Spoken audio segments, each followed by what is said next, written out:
Thank you for joining me today for another episode of the Healthy AF podcast. With me today is Dr. Mariza Snyder. Dr. Mariza is a powerful advocate for midlife women, using her 17 years as a practitioner, author, and speaker to help women in perimenopause. She's the host of the top-rated podcast, Energized with Dr. Mariza, addressing solutions for perimenopause and metabolic health. And her soon-to-be-released book, The Perimenopause Revolution, is a valuable resource for women taking charge of their health in perimenopause. Dr. Mariza, thank you for joining me. I know you're busy. I mean, this is awesome that we just met, right? We just met this last weekend. We just met. It was meant to be. It was such a pleasure to get to meet you and your wife. Thank you. Thank you. We enjoyed meeting you too. Very impressed with what you're doing. And this is like, many of our clients, my wife and I have separate businesses, but our clients are in this age range of 40 to 60, and either perimenopause or in menopause. And there's so many aspects so many changes, right? So many hurdles to be dealt with, and they're often unknown. And there seems to be a lot of really mixed messages and a lot of uninformed practitioners out there. Yes, there is a big knowledge gap in this, what I call window of opportunity. And I'm so glad we're going to have this up because I want to reframe. It does feel, midlife can feel like a window of vulnerability, but what I want women to know, particularly, and men too as well, that this is, as we start to feel our bodies shifting and changing and we're like, what is going on? Yeah. There's so much that we can do to get in front of it so that we live into our strongest chapter yet. That's awesome. So obviously this is a point of personal passion for Zane, you. I'm in it. Okay, I just let you know. I mean, obviously, when you've got this much moving in the direction, it's like because you got a personal connection to it. So, can you share with us what your experience with perimenopause has been, and then how that's kind of influenced this, the book and the theme of your podcast and everything else that you're doing. I love that. I was blindsided by perimenopause. And as I think back to how could that be? I taken care of women in midlife, perimenopause and menopause for over 17 years. And at the time, about 15 years. It's interesting to watch it play out for so many women that you get to take care of. And then when it happens to you, it is a whole different ball game. You know what I'm saying? And I think the reason why it took me by surprise is that I was just out of postpartum. So I was lucky enough to have a child in early perimenopause at 41 years old. And I think, as any mama listening to this, pregnancy is its own beautiful, miraculous journey. Postpartum, what a wild roller coaster ride that is. And I think my focus was just being a brand new mom and getting on the other side of that. And I remember having a good 5 months where I felt on top of the world, Zane. I was kicking butt, taking names. I was working out twice a day. I had energy and capacity, and I felt a little bit invincible. And I thought, maybe I'm shoving this perimenopause thing back a bit. I've got good reproductive longevity. And then I don't know, maybe I went too hard, too fast. I'm not exactly sure what happened there, but it was like a little bit of a Mack truck moment where all of a sudden I went from high energy to low energy, from good mental bandwidth to, what is that word again? Oh, my water bottle. Like all these things were adding. I was having some inconsistent sleep issues, mood issues. I was becoming a little bit more irritable. And the thing that was the most surprising to me is that I used to always, and I have capacity today, but I could have 100 tabs open. I was every woman. I could manage the 100 tabs. Like I could have rolling checklists going through my brain. And all of a sudden I was having to effort my way through my day. I was forgetting the things that I took for granted for so long. And so there is a grieving process of like, maybe I'm not my early 30-year-old self anymore. Like I got to reframe this a little bit. And so I remember trying to put the dots together, connect the dots between my symptoms and my hormones. And it took a couple of months to realize. I was like, oh, and it was the mood swing. It was the mood swings that got me. I was like, oh, this on day 22, day 23, every month, I don't have capacity. I was like, okay, this is perimenopause. Gotcha. What kind of practice have you had? You said over the last 17 years you've been taking care of these women. So what kind of practice were you in that you were already Yeah. I helping mean, women my manage this? practice was specifically designed for, as a primary practitioner, around women. And initially Okay. I took care of a lot of women with chronic pain and chronic migraine pain, because I had migraines when I was a little girl. And that just kind of became my area of expertise, pain management. But then Mm, all of my women that were struggling with these kind of cyclical migraines were women in perimenopause. And so all of a sudden I had a practice full of women in perimenopause. And what I was noticing was that they were being siloed to their cardiologists for lipid issues. They were being siloed to their endocrinologists for thyroid issues, siloed to psychiatrists for SSRIs and mood swings. And I was like, there's something going where this is all connected. All of these are not ancillary issues. right. This is hormones deregulating or declining. And so I started really focusing not only lifestyle medicine, but also menopausal care and perimenopausal care for my women in my practice. And then Mm. ultimately I started writing books, and I still see women. I still have a telemedicine practice, but I became more one to many over time as well, because so many doctors were not connecting the dots. There was such a big knowledge gap in the healthcare field. Oh yeah. No, there's definitely, I've had clients tell me they go to their OBGYN, a female client go to OBGYN talking about hormones and needing, wanting hormone replacement, for instance, in their 50s, well in In their menopause. 50s, yeah. And the OBGYN said, well, just put you on antidepressant. Yeah. And it's like, well, and she knew, fortunately, she knew she'd done her homework. She's like, well, that's not going to happen. But, that's doesn't address the issue. They're still, like you said, they're in silos treating symptoms, Mhm. that using their same tools they've always used to treat those symptoms, but not treating the individual for what's actually causing the symptoms and not getting to the root of the problem. They're Yeah. just slapping the same answers to the same symptom, despite what may be causing these symptoms. Yeah, root cause medicine is that's something I've been practicing for well over 15 years. And when I look at a patient, a particular one, when a woman comes to me and she has symptoms and she's struggling, I believe her every Yeah. time. And then, I'm taking a look at, I always say, kind of reading the tea leaves, in the sense of I'm looking at symptoms, I am looking at labs, I am looking at what her goals are, her health history, and then I'm also looking at adherence. So I may have a protocol for a patient. Maybe it's training in the gym 3 days a week, or, to build up bone Mhm. density, or to build, make sure that we're not moving towards sarcopenia. Mhm. And she may not have the bandwidth to get to the gym 3 days a week. So I wanna be, a good practitioner, a good provider is not only providing the protocols and the solutions, whether that's prescriptions or it's supplements or it's lifestyle medicine, but ensuring that they're working with the patient based on what she has the ability to do. I'm a Mhm. big fan that women deserve wins in their healing journey. And so, how do I move you forward in a meaningful way so that we can keep you motivated and excited to feel amazing in your body?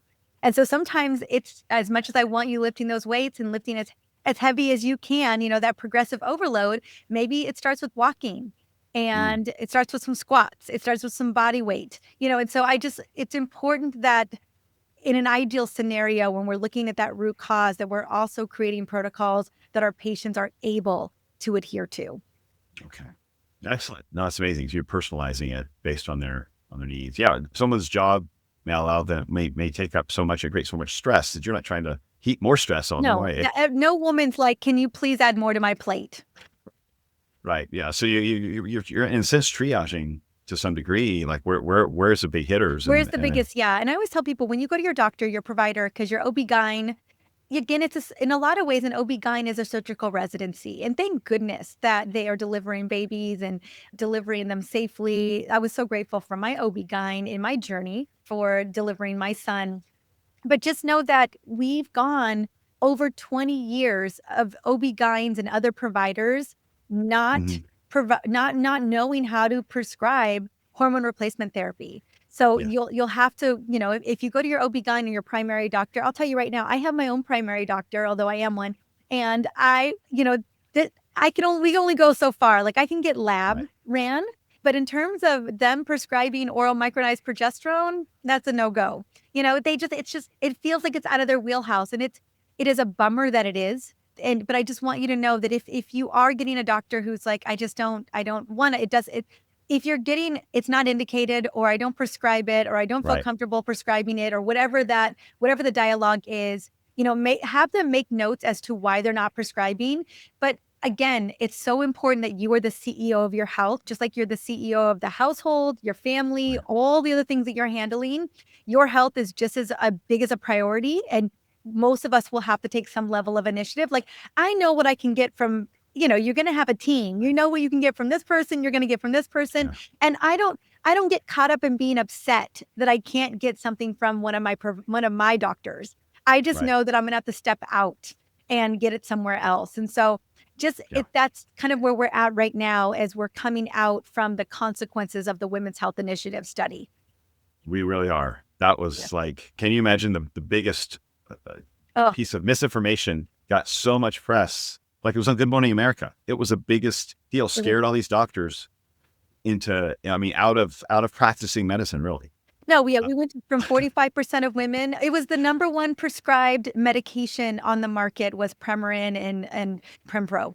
And so mm, we went from these synthetic hormone replacement therapy options, which again, still helping women. We went right. from 40 to 45% of women on them down to, we're talking about less than right now we're only at 5 to 6% of women on HRT. Really? It's Mhm. that low It's that now low at right this. now. That's What makes it a insane. little bit nuanced is we're not able to track compounded pharmacies as well as FDA Oh, approved. So there it gotcha. may be a bit higher, but even in the UK that is ahead of us significantly, they're at a standstill around 15% of women on The hormone UK is replacement ahead of therapy. us with Oh their yes, they've government been ahead of medicine. us for well over a decade. Wow, that's not the way it should be. No. We Yeah. we have a very different medical system, which is flawed, but it should allow for more. It should allow for more options and more people would pay out of pocket to get the things they need, and more market, more of a market, a free market that allows providers to come in and provide these things to women who are knowledgeable. The knowledgeable market to come in is a very different system than the UK, and there's no Well, reason for us to be behind. the pervasiveness of the fear because of that study is Yeah, still alive and well in the United States, whereas in the UK, they were able to debunk that study a lot sooner than we were. And that's the gotcha. reason it was really, again, that knowledge gap for providers and for the customer that they were able to overcome in the UK well before we were. I see. We're still fighting that narrative. Yeah. And so what we hear, like one of the things you mentioned that you hear from your provider, one of it, when I keep getting echoed back from clients and so forth, is normal for your age, right? It's normal for your Sure. age. It's like who over 40 wants to be normal for their age? I don't. No. It's like cross that bridge. I want to be, can we turn back to maybe certain aspects of I got enough normal for my age. I want a few aspects that are more like 30 for my, like, Well, and we want to protect your right, longevity. We want to protect your health right, span. If right. even though women live a little bit longer, and I'm telling you, it's not because we're living longer that we're struggling with more chronic diseases than men. It's because these types of options, these solutions have not Yeah, been offered in perimenopause and menopause. But right. although we live a little bit longer than men, we 25% more of our lives are in debilitating health, more debilitating health than men.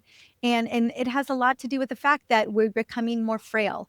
We are, 1 in 2 women will have an osteoporotic fracture by the time we're in our, late 60s and 70s.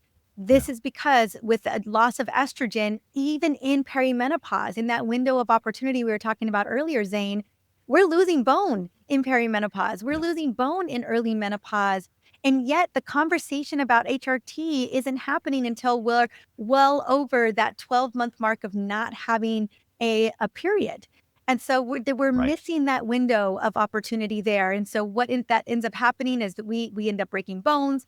We end up having, less quality of life. We become have more sarcopenia, Yeah, where we lose that muscle. and it's lending to significant issues. And so when we're talking about normal for aging, really what we're Right. doing is we're setting you up for accelerated aging by Yeah. not offering these solutions. Yeah. The risk for heart disease goes up Significant. post-menopausal because of the lack of estrogen. It's like you Exactly. pass men in Yeah, the no, risk yeah, we factor. do. More women than men will Yeah. have a heart attack or stroke.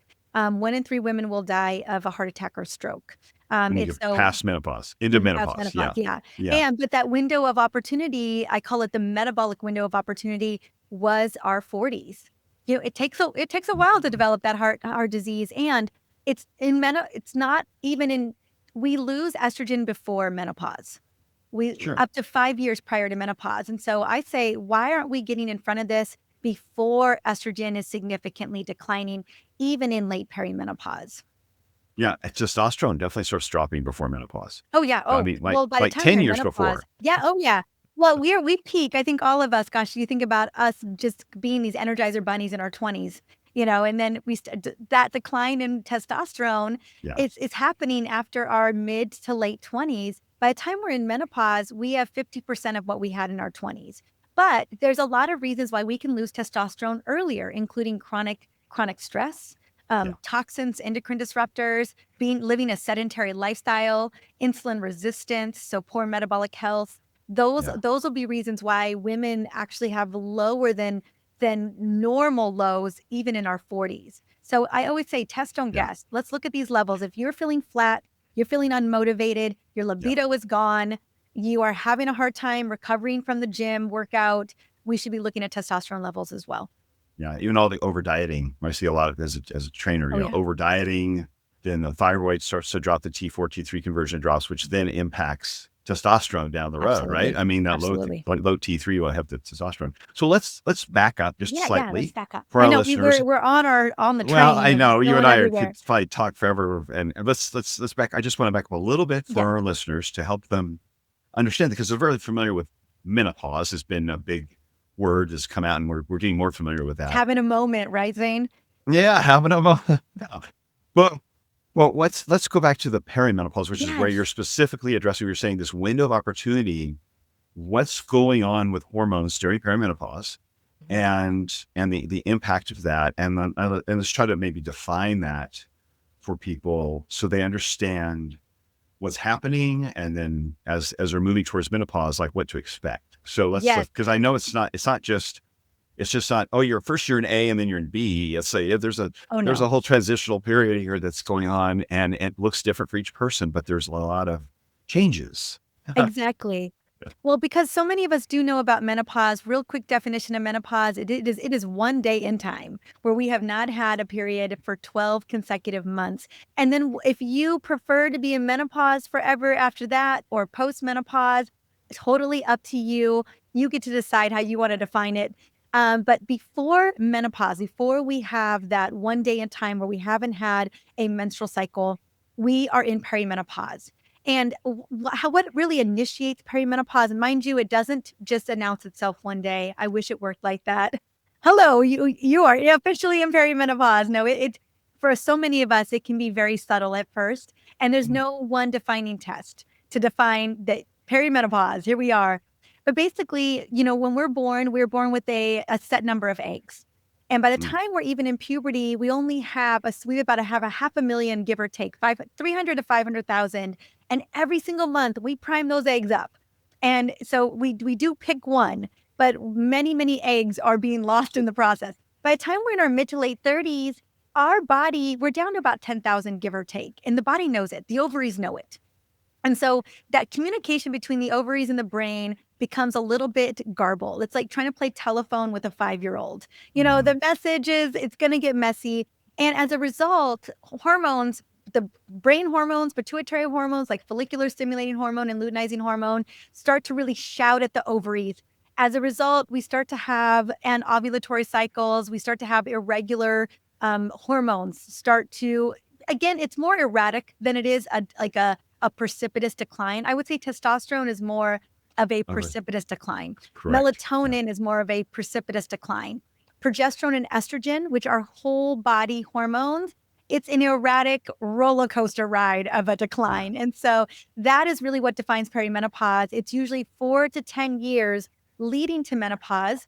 And it's broken up into 2 phases. So phase 1 is early perimenopause, usually late 30s, early 40s. This is where women will start to notice a lot of kind of brain-related symptoms, things like mood swings, sleep issues, irritability, low stress tolerance, maybe even bouts of rage, cognitive things like not remembering the words or why you walked into a room, lower mental energy, a lot of brain-related symptoms, mainly because estrogen and progesterone are brain hormones. They're neurohormones. And so when they start to erratically decline, the brain is trying to figure out what it's going to do as a result. So there's a massive reorganization. I actually called perimenopause a neuroendocrine transition because the brain has to go through such a big transition through these 4 to 10 years. Then late perimenopause, and this is what the CDC always recognized as perimenopause. This is what your doctor would consider perimenopause. So we ignored those first 5 years, give or take, but it was once you started skipping periods more than 60 days. And that's a very obvious sign, right? You're all of a sudden, you're like, am I pregnant? Or is this late perimenopause? I'm 47 years old. So you start skipping these periods for more than 2 months. And you start, I call them crime scene periods. You start to have these really crazy crime scene periods where no periods for 2 months. And then all of a sudden you're flooding through your clothes. That was what we denoted as perimenopause. We now know that that is late perimenopause. And this is where the hot flashes and the night sweats and the low libido, the vaginal dryness, that's where a lot of these symptoms become to play as we're kind of getting closer to menopause. And that is the perimenopause transition in a nutshell. I see. Okay. And so, so basically when by the time you're late menopause, you've been there a while, you've probably been feeling the symptoms, but maybe hadn't quite figured out what was going on. It's confusing. So most women still don't know. And again, a lot of the narrative, at least for me in my family of women, I have I have a sister, my mom, it was always the narrative that women just kind of suffer, and so that was what I was told. I'm like, listen, that's the past. Saddle up for some suffering, okay? And so, you're in your 40s and you've lived a life and you've got the kids maybe, and you're in that sandwich generation where you're taking care of parents or family members as well. That low stress tolerance, it's easy to blame it on the fact that you've got too much going on. That sleep issue, easy to blame that your brain's just wired and tired after a really long day. And so a lot of these symptoms, is particularly the brain-related symptoms and the fatigue, again, we can just kind of write it off as this is the daily pain points of everyday life for women. But what we know is that often they're exacerbated due to the decline of these really important hormones in the body. And so it's not usually until we see these physical changes that we're like, oh, this is perimenopause.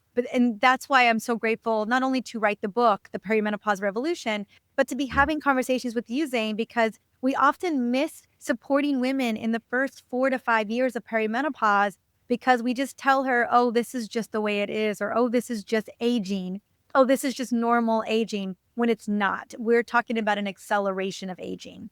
Mm-hmm. Yeah, the brain fog's a big one. I mean, you always hear brain fog's the term. Both men and women will experience that with the decline of testosterone. Testosterone, a major cognitive hormone, as well. Yeah. Yes. But it's all, the estrogen, progesterone also do that. Progesterone's impact on sleep, all of those things. It's just, it's major. So where I ended up seeing a lot of as I was coaching was just the impact on the body composition, insulin resistance, weight gain. It's like, I haven't changed anything. I haven't changed my diet. I haven't changed the way I'm working out, but my body is not responding like it used to, or I'm starting to have this, it's just creep of fat gain. Yeah. Right. And so that's, obviously that's part of this happening that hasn't been diagnosed as perimenopause, but it's like your body is showing you, right? And I don't know if this is true for you, Zane. I'd love to hear, because I know you've had a lot of women clients over the years as well. But this is the most disruptive symptom for so many women. Women are like, I can deal with these mood swings and me snapping at my partner.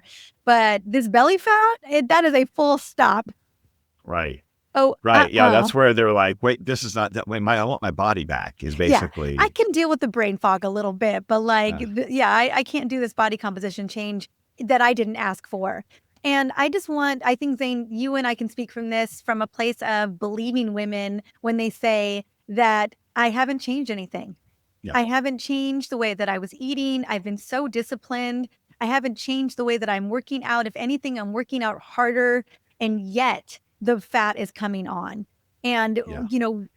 a stat I just want to share very quickly, due to estrogen being so sensitive to body composition and fat storage and insulin resistance or sensitivity, right? Or even muscle protein synthesis, like how we build muscle, Right. that as estrogen begins to decline, we see that even though the scale doesn't move, we start to see the redistribution of fat from the butt and the thighs over to that visceral belly fat.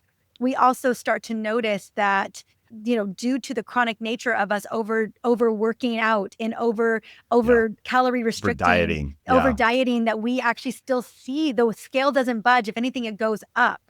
And so I would just want, I don't know if you've seen this as well, Zane, but Oh, yeah. I want women to know that we believe you Oh, yeah. when you say something isn't right. Oh, yeah. It's cortisol shift. I mean, with Yes. the stress and everything that's going on, there's a cortisol shift, which before with the thyroid. But I mean, all of those things, we're not lawnmowers, and we can't just put fuel in and expect the same output out for just what you put in comes out the same every time, years and years and years until you stop.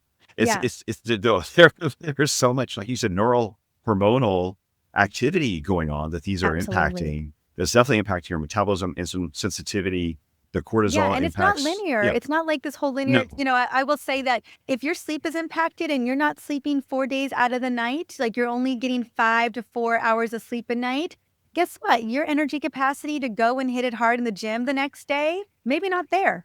You're Right. probably just trying to crawl through your day, and you probably are going to eat a bit more because your system is stressed out that you didn't get enough sleep. And so it's a lot of compounding things that are going on. But what I Mhm. will say, by the time perimenopause hits, most of us are 40. I know for me, it was 43 when I officially knew. Zane, I had lived a life. I had lived a lot of life, okay? And there were times where I had been insulin resistant and didn't know it. And so I think a lot of us, as we head into our 40s, that there's a little bit of insulin resistance. There's a little bit of Sure. stress deregulation.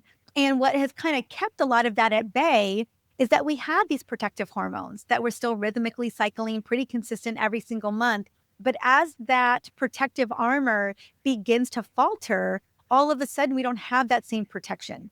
So Mhm. we're losing a little bit more muscle. We know that once women get into early menopause, we're not just losing 3 to 8% of muscle, we're losing 5 to 10% of muscle. And that's happening also in late perimenopause as well. We know that muscle is our metabolic engine. Of all people, like, Yeah. how important that muscle is as a metabolic engine. And if we're losing it as early as our 30s, but definitely into our 40s, it's like we're climbing a bigger mountain a little, in trying to maintain that insulin sensitivity, trying to maintain that body composition, and ultimately trying to keep that fat off the belly. So Right. there's a couple different things playing out that I just want to just take note that it Sure. isn't just declining estrogen, it's that muscle loss, it is composition changes, it's the way that we're sensitive to insulin, it's the sleep issues, and also it's Mhm.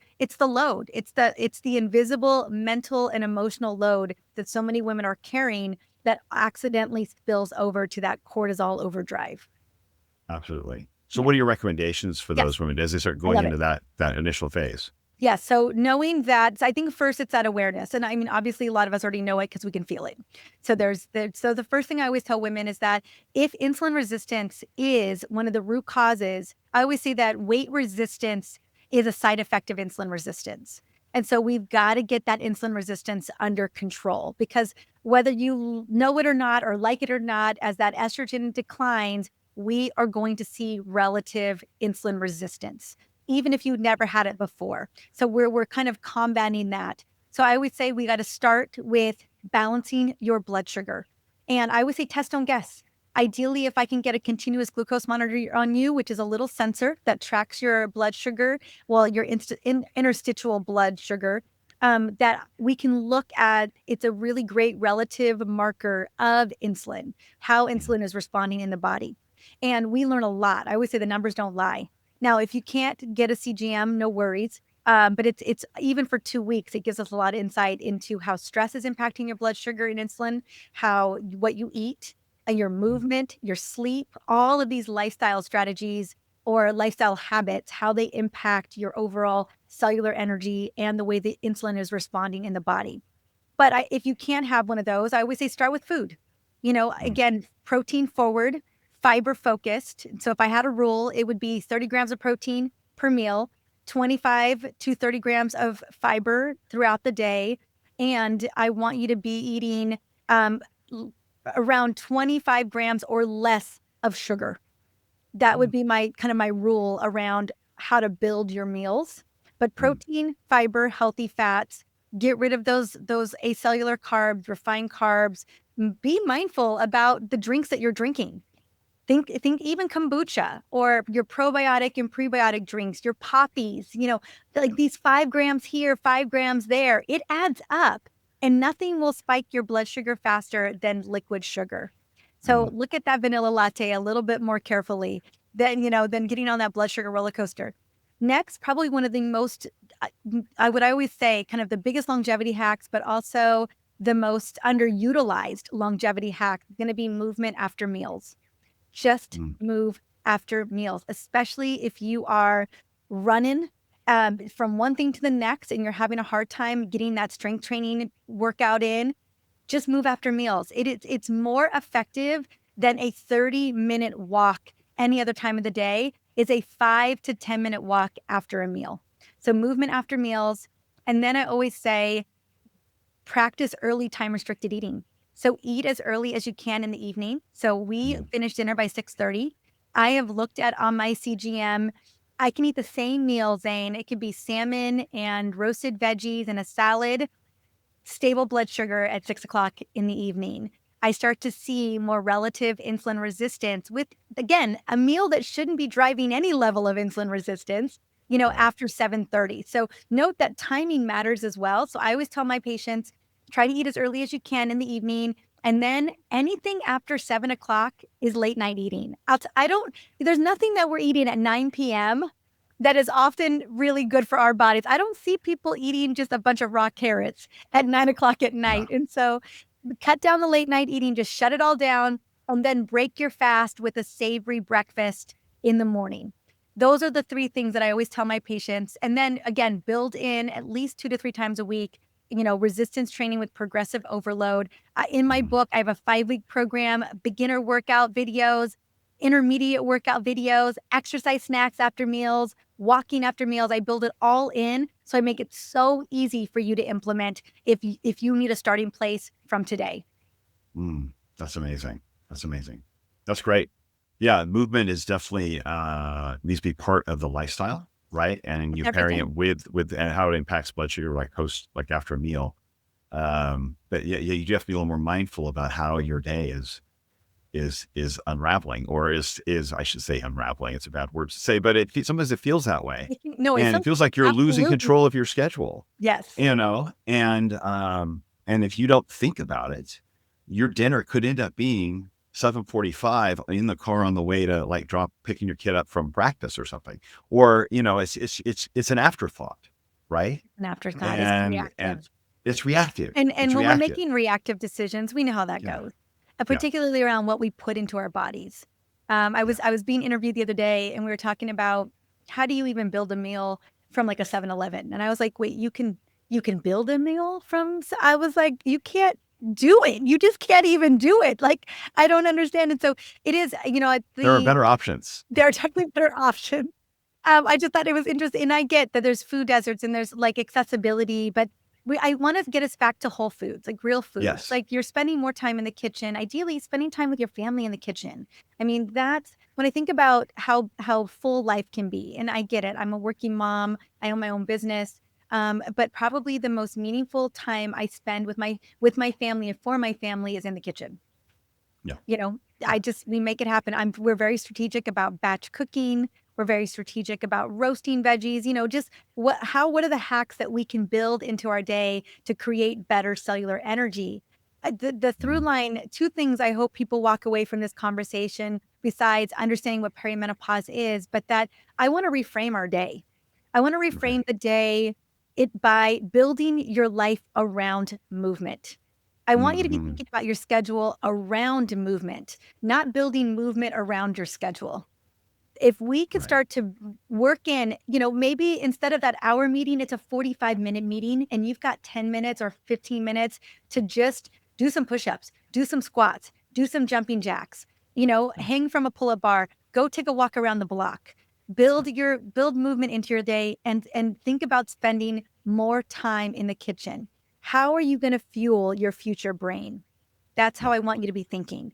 And I'll tell you what, that late night snack of some popcorn and some trail mix and some ice cream, that isn't fueling your future brain. It's also not setting you up for good sleep. Right. And so I think that's where more of a connection needs to be made. What you're doing is that what you do, people think they separate their mental health, their sleep from their exercise, what they're doing for their body, as far as they think of fat loss or they think of muscle retention. These actions, these same habits that are going to impact, you think of exercise or for the fat loss, are impacting how your brain is working as well, and the quality of your sleep. So, I mean, I'm sure that's what you're getting Yes. at. It's like it Yeah. affects your mental health, it affects your Your sleep, stress which then response affects the system. next day. Hmm. Yeah, and You so want to all of you those want to things are know how we connected. get good, deep, restful sleep is we move our bodies. Yeah. I work a lot with Whoop. I Oh wear yeah. Whoop all the time. And I work with their chief science officer, Dr. Kristen Holmes. We Oh talk yeah. about these conversations at length. And we talk about we talk about how do we optimize sleep for women, particularly in perimenopause. And what we know based on millions of data points is that when you are physically active throughout the day, you are going to get more quality sleep, deeper, restful sleep. And the other thing that's going to really support you is really setting up that sleep cue, which is getting up at the same time every single morning. Like even if going to bed, that's a little messy, that consistent wake up time is going to reset your sleep cue in about Mhm. 7 to 10 days. So more physical activity and waking up at the same time every single morning, that is going to help you get more quality sleep. And when over 67% of women in perimenopause and menopause suffer and struggle with sleep issues, we always want to start with those foundational pieces, Mhm. that sleep foundation of movement, and having good sleep consistency, and we can go from there. We can Right. build in more things from there. So, what are your big, say, strategies if someone come away from this session, like this podcast, and say, okay, these are some strategies I could put in place right now. I feel like I'm walking into perimenopause. This is where I am. What can I do with my lifestyle? Where would you send someone to start making changes? I love this question. Number one, let's get a sense of what's going on with you. So track your cycle. It's your health report card every single month. Track your symptoms along your cycle. That way you can advocate for yourself. You're going to probably need a little bit of support. I know I did. Okay. Hmm. Get some support. Number two is, again, blood sugar is a place I want you to focus on. Even if right now the win you can take is that you can do 20 squats after dinner, or Hmm. you can take a walk after on the block after dinner. My son doesn't want to always walk after dinner. He wants to build Legos. So I am building Legos, I am jump squatting. Building Legos, jump squatting. I am doing a lot of my stuff in the living room. And that's just where I'm at in this journey with a 4.5-year-old. So getting where you Hmm. fit in, but I am always moving after meals. Next, protect your sleep like it is $1 million meeting. So I want Hmm. you to have get that sleep routine locked and loaded, have sleep consistency where you're like, I'm in bed 10 o'clock without fail. This is what I'm doing. And I'm waking up. Again, what is reasonable for you, but be consistent. And then the last thing I'm going to recommend is carve out 20 minutes for you. Hmm. Prioritize you when the world is asking you to prioritize everything and everyone else. For me, that's walking and sending voice memos to my besties. I do that at least 20 minutes a day. It's just solo time where I can just breathe, where I can just take care of me, because I think it's what I was reading the other day, especially if you're a mom or a parent, that you are fielding 400 different questions every single day from your kid. Hmm. That's a lot of mental bandwidth that is not yours. It's somebody else is needing things from you. And so we think about how much you're fielding every day, carve out whether that's your evening routine or your morning routine, and or somewhere in the day, take time for you. That will change the game. It'll help you regulate that nervous system. Gotcha. Well, let's talk about the book. I mean, that's coming up Yes. real soon. You got a book coming out in like, as we're doing this, like 3 or 4 weeks, right? Yes, no, 4 weeks. Yes. This book, The Perimenopause Revolution, the first question, the biggest question is, am I in perimenopause? I'm going to answer that. I'm going to help you figure that out. I'm also going to connect the dots between your symptoms, which are signals we don't want to ignore, Mm-hmm. and your future health outcomes. If you're struggling with night sweats and hot flashes, those are vasomotor symptoms. That's your cardiometabolic health. If you are feeling really moody after a meal, that could be blood sugar deregulation. We want to be listening to these signs and symptoms and connect them to what's coming on down the road. Next, it's the pillars that we talked about: blood sugar balancing, eating metabolically healthy meals, moving with intention. Even if it's neat, right? Non-exercise activity thermogenesis, like building in movement throughout your day. Connection, mental health, all the pillars that you need to feel alive in your body. And then there's a 5-week program with mindset built into it. Because I believe that when you're intentional about what you want to achieve or who you want to become in the second half of your life, you get to rewrite your midlife story, and you get to step into the most vital, most strong, resilient chapter of your life on your terms. So the 5-week plan is going to set you up for success. It's going to catapult you into the second half of your life with intention and direction, so that you know exactly how you want to operate and feel in your 50s, 70s, and 80s and beyond. That's what this book is bringing to the table. That's awesome. That's awesome. Now, do you delve into HRT here in the Oh, book? yes. Oh, yes. So there's a whole pillar on hormone Okay. replacement therapy. I want you to feel knowledgeable, to have a conversation with your provider, so that knowledge is power. And when you Yeah. understand, application, how, the different types of HRT that's available, what Right. it's doing for you, you can start that conversation. And I always tell women, people ask me, when should we start the HRT conversation with our doctor? And I always say that the moment your symptoms are becoming a bit disruptive. If Yeah. you are having a hard time getting through your day, if your symptoms are disrupting your life, whether it's the brain fog or it's the sleep issues or it's the mood swings or it's the weight resistance, whatever's disrupting your life, that's the time to have the conversation about hormone replacement therapy. You do not deserve to suffer needlessly. So you're saying, this is what I'm hearing you say, is you don't have to wait until menopause No. to start managing and optimizing your hormones with HRT. Yes, Yeah. I started hormone replacement therapy at 43 years old Yeah. because that's That's when it awesome. became disruptive, right? I have an estrogen patch on right now. Okay, so Gotcha. I'm 46 now. And so I want women to know that we don't have to wait. You don't have to suffer for 5 years, 6 years, 8 years, and significantly suffer where it impacts your family and your Right. work and your life. You deserve Right. solutions now. And yes, it is a yes and. It's going to be lifestyle medicine and medicine. It's going to be a Right. combination of the two. It's I want you to it's know that integrated. Yeah. hormones are optimizers. They're not the panacea. You want to know what the panacea is? It's muscle. Muscle is your Mm. panacea. Yeah. The priority is your foundational lifestyle habits, you've talked about thoroughly here with addressing diet and movement, things and sleep. Those are your Sleep. foundations, and then they help you leverage those lifestyle habits, right? Yeah. The hormone replacement helps you make the most of that, and yeah, it's really, yeah, it's not a crutch. I love that you said that. It's not something. It's not the thing doing all the work. You don't leave your lifestyle habits behind because now you've got hormone replacement therapy. It's Yeah, like no. it's a partnership. They're integrative, They're and integrative. Yes. yeah, and so Well, that's and that's awesome. I've had a lot of patients, Zane, over the years that feel like when that estrogen tanks and that progesterone tanks, they feel low.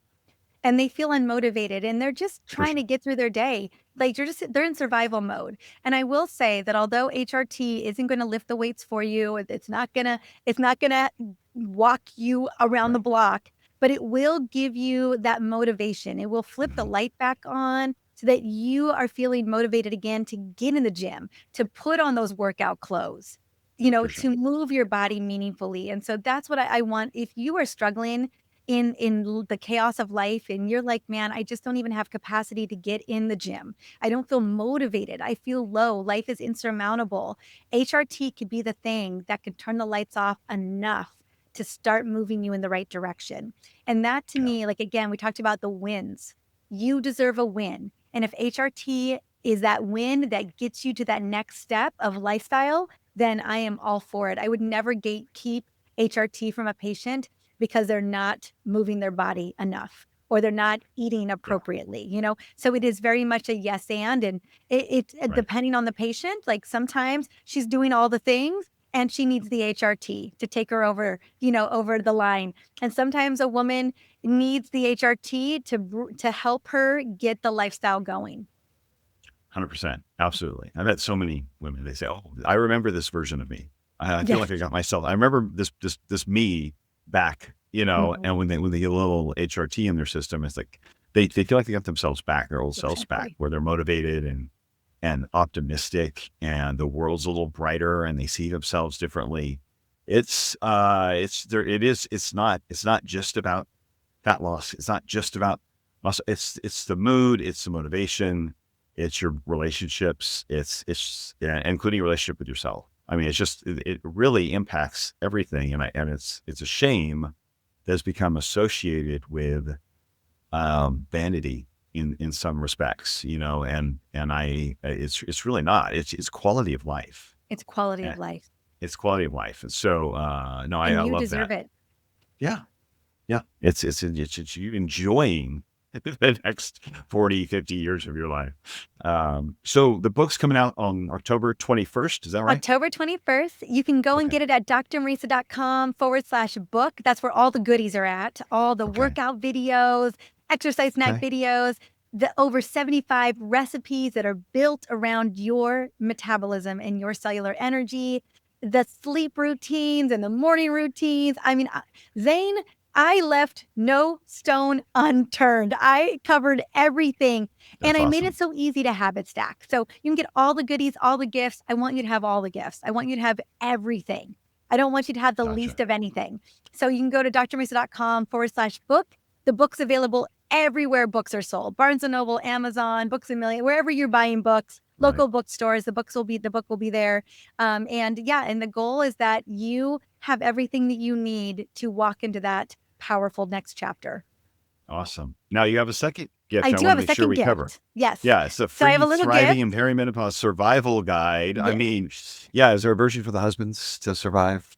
Okay, I I'm think, sorry. the husbands would benefit from that one as well. No, But that the husbands will definitely benefit from the wife having survivor guide. That was a joke. That was a no, joke. but even in the information, so in the survival guide, again, a lot of that, all of that's in the book as well, but it's a free gift. If you're not ready to grab that book just yet, you can get the guide. It's got the labs to ask for. It's got Mm, lab good. ranges. It's got how to advocate for your doctor, how to set up, how to create that appointment so that you get what you want.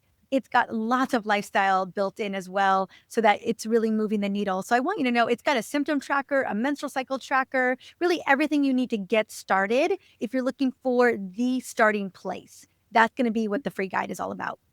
Awesome. Well, I'll have Yeah. both those links in the show notes. They can get to your website, get the book. If they manage to get before the book is released, they can pre-order it, I assume, from there as Yes. Oh, well. absolutely. And get all the goodies, all the Mhm. bonuses.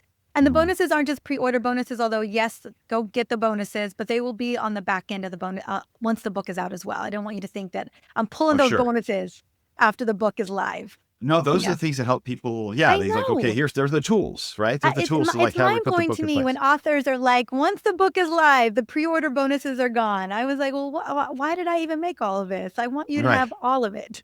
Right. That's awesome. Very good. Well, that's exciting. That's very exciting. And again, I'll link to all those in the show notes. Thank you so much for making time to come on in. I know you're very busy with this book coming out, and I appreciate you coming on to share this because this is valuable information. As you said, we got hamstrung with hormone replacement therapy in the 90s with a really flawed study that they blew out to scare everyone from practitioner to patient. And uh, we've got to correct that. And the fact that the 5 to 10% of women are the only, that's it, that are getting That's hormone it. replacement at this point, that's a crime. So It's a crime. I appreciate that you're charging forward with this and hitting early. The perimenopause, right? Not waiting till it shuts off. So thank you for sharing your your story, because I know this is personal to you because you've walked this out yourself. So again, can't thank you enough for sharing that with us. Thanks so much, Zane, for having me. Thank you for letting us move this conversation forward. It's these conversations that help women to, again, advocate for themselves and get the support that they need. Absolutely. All right.